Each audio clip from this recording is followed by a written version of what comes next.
क्या भारत का supreme court निष्पक्षता और न्याय के सिद्धांतों से भटक रहा है, इस सीमा तक कि वो देश में गृहयुद्ध या धार्मिक युद्ध की स्थितियां पैदा कर सकता है? हो सकता है कि आप इस बात से सहमत हो या सहमत नहीं हो, किंतु न्यायपालिका से जुड़े कुछ तथ्य हैं जो हमें भूलने नहीं चाहिए। इस वीडियो में हम 10 ऐसे महत्वपूर्ण अवसरों के बारे में बताएंगे जब सर्वोच्च न्यायालय के जजों ने कुछ ऐसा किया जिसे हिंदुओं के प्रति पूर्वाग्रह और असंवेदनशीलता माना जा सकता है। 1. कश्मीर में वर्ष 1990 में हुए हिंदू नरसंहार पर जब भी सुप्रीम कोर्ट में याचिका गई, उसे अस्वीकार कर दिया गया। तर्क दिया गया कि बहुत समय बीत चुका है। लेकिन 6 साल पहले 1984 में हुए सिख दंगों की जांच के लिए उसी कोर्ट ने एसआईटी का गठन किया। केंद्र सरकार ने जब कश्मीर में इस्लामी आतंकवाद के लिए जिम्मेदार धारा 370 हटाई, तो सुप्रीम कोर्ट ने उसके विरुद्ध सुनवाई करने के लिए एक उच्च स्तरीय बेंच का गठन कर दिया, जबकि वो एक विधायी निर्णय था जिसका किसी न्यायालय से कोई लेना देना नहीं। 2. वक्फ एक्ट में वर्ष 1995 में वे प्रावधान जोड़े गए थे जिनसे मुसलमानों को अधिकार मिल गया था कि वे जब चाहें किसी भी भूमि पर दावा ठोक सकते हैं और पीड़ित व्यक्ति इस अन्याय के विरुद्ध कोर्ट भी नहीं जा सकता। स्वतः संज्ञान लेना तो दूर, जो हिंदू इस पक्षपाती कानून के विरुद्ध सुप्रीम कोर्ट गए, उन्हें भी ये कहकर भगाया जाता रहा कि तुम्हारा इस केस से क्या लेना देना है। कई लोगों पर आर्थिक दंड भी लगाया गया। पूरे 30 साल तक सुप्रीम कोर्ट को एक बार भी नहीं लगा कि वक्फ एक्ट संविधान में सेक्युलरिज्म की मूल भावना के विरुद्ध है। 10 साल के अंदर वक्फ बोर्ड ने 20 लाख एकड़ से अधिक भूमि हड़प ली और न्यायपालिका तमाशा देखती रही। और जब इस अन्याय पर रोक लगी तो जज साहब पंचायत लगाकर बैठ गए। ऐसी ऐसी टिप्पणियां की जाने लगी जो करोड़ों हिंदुओं के लिए जले पर नमक की तरह है। 3. सुप्रीम कोर्ट बहुत ठसक के साथ कहता है कि भारत सेक्युलर देश है, लेकिन वर्ष 2012 में जब हिंदू मंदिरों पर सरकारी नियंत्रण का मुकदमा पहुंचा तो उसे सांप सूंघ गया। 1 दशक से अधिक समय तक याचिका पर कुंडली मारकर बैठने के बाद कह दिया कि याचिकाकर्ता को हाई कोर्ट जाना चाहिए, जबकि इसी देश में सरकारी सब्सिडी पर हज यात्राएं चलती रहीं, लाखों मौलवियों को टैक्स पेयर के पैसे से वेतन दिया जाता रहा, एएमयू और जामिया जैसे तथा कथित अल्पसंख्यक विश्वविद्यालयों और मदरसों को सरकारी खजाने से करोड़ों का फंड दिया जाता रहा, मंदिरों में हिंदुओं के चढ़ावे के पैसे चर्च और मस्जिदों को बांटे जाते रहे, लेकिन एक बार भी सुप्रीम कोर्ट को धर्मनिरपेक्षता की चिंता नहीं हुई।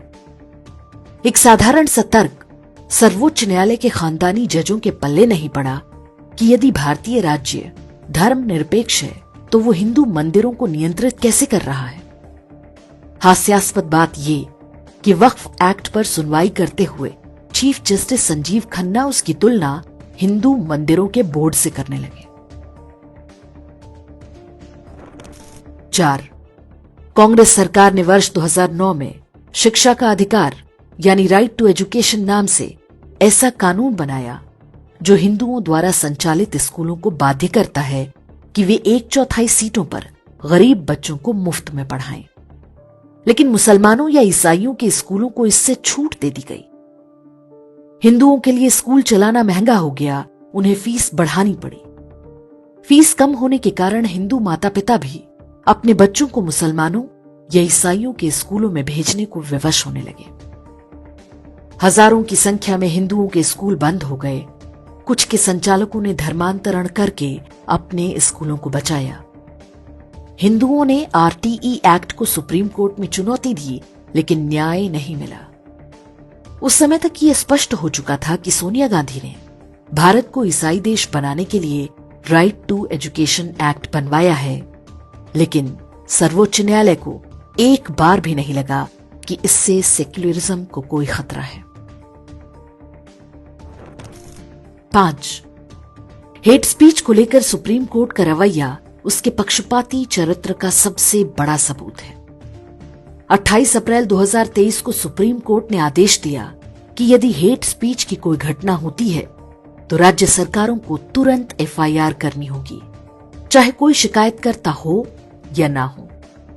यदि इसमें देरी होगी तो राज्य सरकार पर अवमानना का केस चलेगा।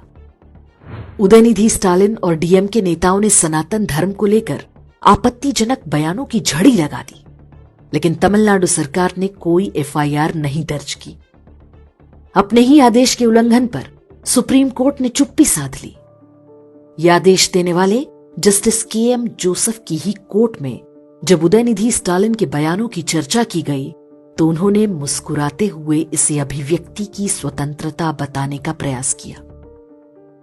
सर्वोच्च न्यायालय ने लगभग स्पष्ट कर दिया है कि नुपुर शर्मा जब कुरान की आयतों को कोट करेंगी तो वो हेट स्पीच होगा, और जब कोई ईसाई सनातन धर्म को डेंगू मलेरिया बताएगा या कोई मुसलमान 15 मिनट पुलिस हटा लेने की धमकी देगा तो वो अभिव्यक्ति की स्वतंत्रता माना जाएगा।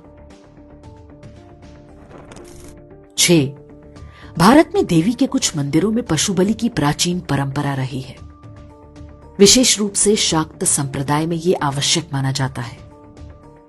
त्रिपुरेश्वरी मंदिर और कुल्लू के दशहरे के दौरान होने वाली पशु बलि पर कोर्ट ने रोक लगा दी।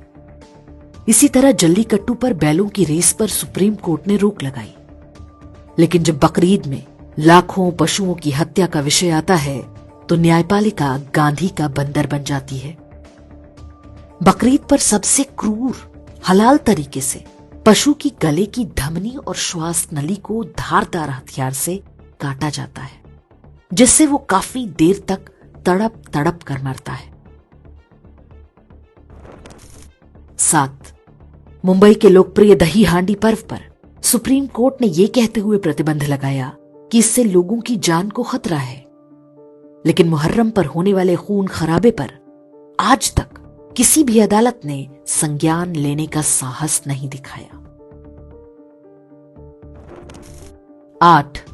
सुप्रीम कोर्ट ने प्रदूषण की आड़ में दिवाली के पटाखों पर प्रतिबंध लगा रखा है, जबकि यह सिद्ध हो चुका है कि प्रदूषण उसी दौरान खेतों में पराली जलाने के कारण होता है।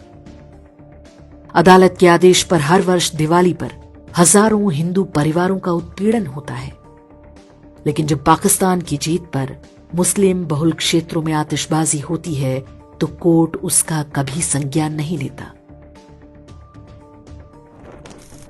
9. अयोध्या राम मंदिर केस, जिसे हिंदू अपनी बड़ी न्यायिक जीत मानते हैं, उसी निर्णय में सुप्रीम कोर्ट ने 1991 के प्लेसेस ऑफ वर्शिप एक्ट को सही बता दिया, जबकि अयोध्या को शुरू से ही इससे बाहर रखा गया था। निर्णय पढ़कर ऐसा लगता है मानो हिंदुओं को अयोध्या का मंदिर देने के बदले में जज अपनी व्यक्तिगत कुंठा निकाल रहे हों। राम मंदिर केस में सुप्रीम कोर्ट की ये टिप्पणियां न्याय की सार्वभौमिकता के सिद्धांत का उल्लंघन है। 10. शनि शिग्नापुर और सबरीमाला भारत में हिंदुओं के साथ न्यायिक भेदभाव का सबसे भयानक उदाहरण है। कुछ प्रायोजित महिलाओं से याचिका डलवाई गई और सुप्रीम कोर्ट पंचायत लगाकर बैठ गई, मानो मात्र इन 2 मंदिरों में यदि महिलाओं को नहीं जाने दिया गया तो कोई बहुत बड़ी आपदा आ जाएगी।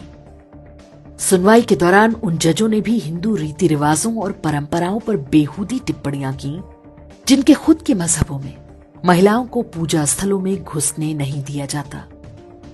लेकिन उन्हीं दिनों जब हाजी अली दरगाह और अन्य मस्जिदों में मुस्लिम महिलाओं के प्रवेश का विषय आया तो सर्वोच्च न्यायालय ने लीपा पोती कर दी। ऐसे ढेरों और उदाहरण दिए जा सकते हैं जब उच्च न्यायपालिका ने दिखाया है कि एक जैसे ही मामलों में उसके पास 2 अलग अलग पैमाने हैं। वे ऐसा अनजाने में कर रहे हैं या जानबूझकर, हमें नहीं पता, लेकिन जो भी कर रहे हैं वो आग से खेलने से कम नहीं। ऐसे में ये संयोग से अधिक प्रयोग मालूम होता है। न्यायपालिका के खानदानी जजों पर या तो ग्लोबल लेफ्ट का प्रभाव कुछ ज्यादा ही है, या वे किसी ऐसे डीप स्टेट का औजार बन रहे हैं जिनके माध्यम से भारत को अराजकता और गृह युद्ध में झोंकने की तैयारी चल रही है।